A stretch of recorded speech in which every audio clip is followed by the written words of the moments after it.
Good day, guys. How are you doing today? So this question is one of this question I set for my students. All right. So I posted a question that my expect solution for some people, but here is the solution. So let me explain it now. The question states that, please, an integer number is said to be a perfect number if it exists, if its factors include a one, but not the number itself.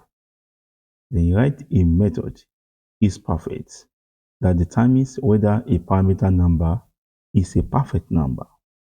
Use this method in an application that displays all the perfect numbers between 1 and 1000.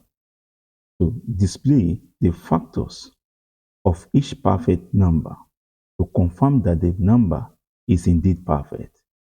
For instance, 6 is a perfect number because if we have 6 as an it will be a number, right? Let's say maybe it's a perfect number. That means the 6 is 7. The factor of 6 will be 1, 2, 3, and 6. But to be a perfect number, the 6 will be excluded from the factors.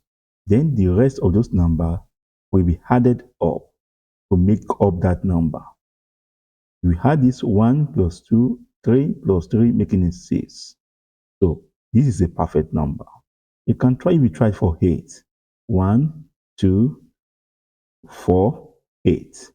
Then if we add 1 plus 2, that is for 8. That 1 plus 2, that will be 3, plus 4, that is 7. It's not up to 8. So 8 is not a perfect number. Though it has a factor of 1, 2, 4, and 8. But here we have 1, 2, 3. So adding up is make up what a perfect number. Then let's look into the solution. The solution, we create a function called get number factored excluding the number itself. So we receive an integer number, a number. So we create an empty list of integer. It's going to be only integer inside. That's why we have a list. You can even remove this. So doesn't do anything. But just to so it doesn't matter, so that it won't confuse you. This is a list in Python, or just to make sure that it returns the actual list Python or the actual integer. That is the reason why I included that. So so if you remove it, it's still going to work. So and that is because Python is a dynamic programming language, but I'm trying to make it a typed programming, static programming language. So for high, that is also reason why I included int here. You can also remove int or full column int here.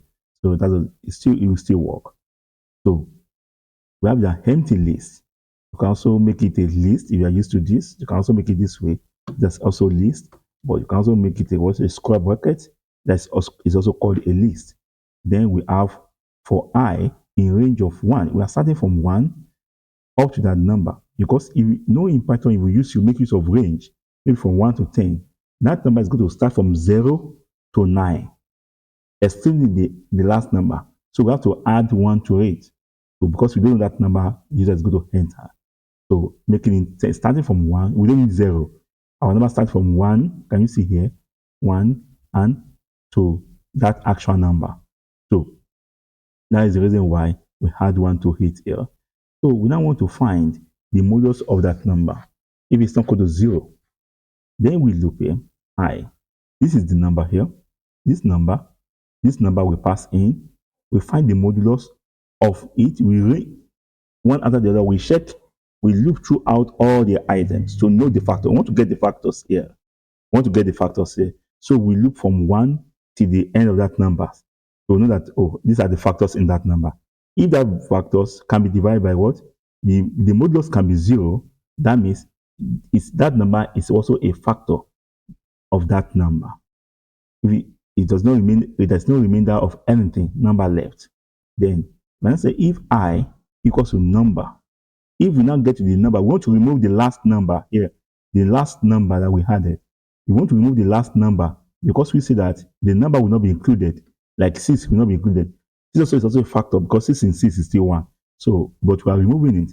So, if the number is now equal to what? If the number equal to the another number, that means we should continue. That means we should skip it. Continue, we just skip it. We jump and continue with the other things. So to just continue, it won't add it. Then we not add it. We append. Append is a keyword with the function that will store it temporarily for usage. So then we have, and there we now move to check the perfect number now. We also create a function because as the question says that we should also create what is perfect. We have created a is perfect function here. So we now want to what get through the list. We also create a list. We want to extract those perfect number out now.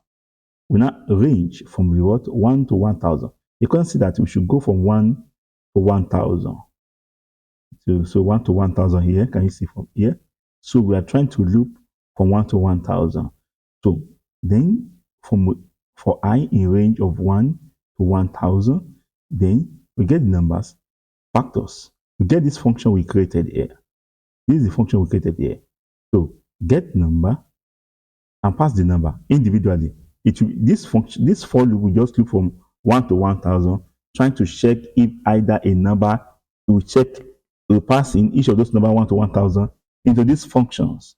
So to check after that this function will now check for that number passed, whether it extract the factors out. There.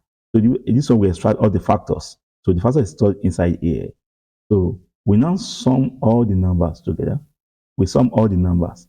If you now check all the sum, if the number is equal to that number, that means it is a what? It is perfect number. If it's not, that means it's not a perfect number. So we need to skip. We won't add it to it. If the sum equals to the number of I, after the sum, we sum all those factors out. After we sum it, if the number is not equal to the actual number here, so that means it's not good. It's not a perfect number. We store them here inside dictionary. We get the sum here. Then we return the perfect number here. Remember, we return the list. You can also here we return a list here. We return a list here because what is here is a list. We return a list. So what we are returning will be here. You can also put it here as well. You can also include it here because our perfect number here is also a list. You can include it in case if you want, or you can also decide to leave it if you don't want. So you can decide to put it there or not. So you can decide to put it there if not. So it's still going to work. Now let's try and run this program. So now if you run this program now, then we should have the program now. That's Python is perfect. Then we should see that out of 1 to 1,000, this is a perfect number. Let's see the factor there. We have 1, 2, 3. If we add this thing together, we get this number. So 28. So from the 1 to 1,000, only three numbers are perfect. The rest are not perfect numbers from 1 to 1,000. So this program has shown us the solutions. You can also see here 28. Let's check for 28.